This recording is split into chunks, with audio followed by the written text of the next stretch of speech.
কাজ করে যাচ্ছে যদি একটু বলেন। সব জায়গায় এমন নবাবপুর প্রসঙ্গে কী বলবেন? নবাবপুর যথেষ্ট নবাবপুরের সভা কমিটি কাজকাম করছেন এবং মেম্বাররাও মধ্যে অ্যাক্টিভ আছে। আমি চাই যে আরও অ্যাক্টিভ হয়ে কাজ করে তারা ফেলে সিলসিলায় পঞ্চায়েতের পাশে আমি সব ছেলের কথা বাদ দিলাম, এখানে নবাবপুর অঞ্চলের আপনার আগামী দিনে কী পরিকল্পনা রয়েছে? নবাবপুর অঞ্চলে আমাদের আগামী দিনে পরিকল্পনা আছে। নবাবপুর সভা কমিটির যত মেম্বার আছে প্রত্যেকে বলেছি জায়গা দেখার জন্য।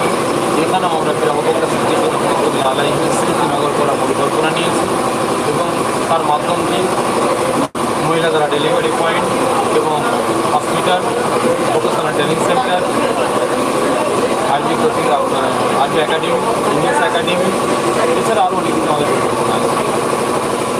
আনলক 4 চলছে, সারা বিশ্ব জুড়ে করোনা আক্রান্ত, হাজার হাজার মানুষ মারা যাচ্ছেন। আপনি আমাদের মাধ্যমে কি বার্তা দেবেন রাজ্যের মুখ্যমন্ত্রী এবং স্বাস্থ্য কর্মীদের? প্রত্যেক কি বার্তা দেবেন?